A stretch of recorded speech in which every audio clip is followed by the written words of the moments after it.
You're all able to make it today. I'm Kathleen. I'm a social worker here in the inpatient unit. Rhonda Lipinski is the director of the unit and a nurse. Would you mind going through and telling me who you are and your relationship to our patient, Mr. Johnson? I'm April, and I'm his daughter, and pretty much the only one that's doing the care right now. Are you? Okay. I'm Bob, I'm her husband. Okay. I'm Kyle, I'm the grandson. All right. You Jenny. and your relationship. He was my grandpa. He is your grandpa. He is my grandpa. I'm Mrs. Johnson. It's my husband who's here, and I'm very worried. Okay. And I'm Kathy. He's my dad. Okay. I'm his youngest grandson, Mike. Okay, Mike. Nice to meet you all. The purpose of the meeting today is basically to hear from you, the family, how things were going at home and where we can be of more help to you. So who would like to lead in telling us the story? Well, I think I'd like to start because things have been very hard at home. I know that my wife keeps getting calls all day long and all night long because her mom can't take care of her dad at home anymore. And it really is sort of making life very hard for my wife, and it's making life very hard for our family because she needs to run there all the time, and she really can't keep doing that. He's been here now 2 days, and he seems to be very comfortable. And I want to know what was happening at home because his symptoms are really quite managed here. Grandpa doesn't eat. Grandpa doesn't eat? No, he doesn't eat. So I don't know why he should. Why did he start eating here? Like, why can't he be at home?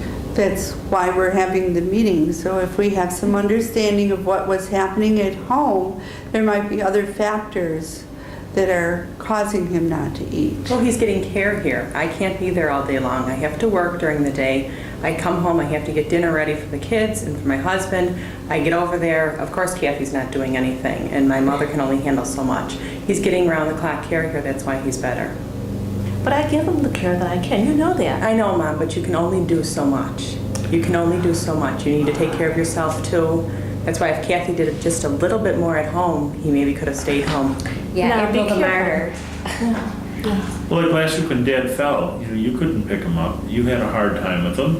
And who do you call right away? I call you, but you're always so negative. Well, we can't be there every minute. We do the best we can, but Kathy's around the house all day. I just lost my job. I'm out there looking for another job. I don't have anyone to pay my bills now. Dad does. Dad pays your bills for you. Well, not for long. Just before he came in, the day or two before that, how was his breathing? He said he wasn't eating much. How was his breathing? That seemed to be a real issue when he first Well, came. it was really hot, and we called and he asked the kids to help with the air conditioner in the window, and they were too busy. So, of course his breathing was bad. With his cancer, it's going to get bad if it's hot. How about his sleeping at night? Oh, we cuddled at night, slept close to each other, and I just got into a deep sleep because I'm exhausted after taking care of him all day. So was he up during the night much or slept pretty well? I don't know. I went to bed. What about his medications? I understand that from the nurse at home that sometimes the medicines weren't always given on time or at all. I was giving him his medications, and I know Kathy was helping out too. Well, during the night, he has medicines that are supposed to be given every 6 hours But he doesn't ask for them. if he's sleeping, That's right. Why should I wake him up if he's resting? because then it, Rhonda, would you want to address that issue? Some of the medications he's getting, he also is on an antibiotic. I kind of went through his meds today. He'd had some infection process there, evidently some pneumonia earlier, and it's just kind of at the tail end of his antibiotic. The concern was that he was supposed to be getting it every 6 hours, and there were times that maybe he was skipping a dose, and it could be because of sleeping, but it was really important to get them. His inhalers need to be given on a regular basis also. Part of the reason he could be doing better here, not just because of the medication, but maybe the stress of being at home and knowing that so much is going on. I don't doubt that he was given good care, but there seems to be an undercurrent of not being very comfortable, and perhaps he was picking up on that. One of the things I wanted to talk about was the appetite. His appetite really isn't good. I think he is well along in starting this dying process, meaning that he's not very interested in eating. He's not using the energy he used before, so he doesn't have the need.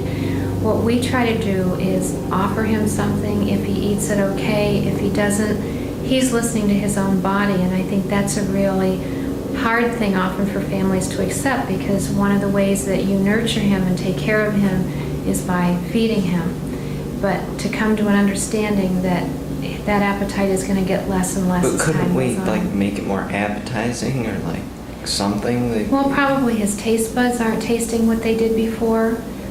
Things just, he may be eating because he wants to please you, and sometimes patients will even say that. I'll have something to eat at home because it makes my daughter feel better. She made me the soup, but I'm really not interested in it. Be real in touch with how he's feeling. When you offer him something, offer it in just a small portion. He may eat 2 or 3 bites of it and then say, oh, that's fine. If you don't want any more, that's okay. Don't push him to do something that he really isn't interested to do. And the reason is because as his body declines, he's not going to be able to process that food any longer. He can get bloated, he can have stomach pain, he can have vomiting, because all the internal systems aren't working the way they did before. So the food goes in, but the body can't process it. So he kind of has to be in charge of what's happening from here on in, and you have to kind of listen to what he's saying and indicating. Jenny, what's the matter? Well, I don't even know why we're here. It's his fault. All those cigarettes caught up with him. Jenny,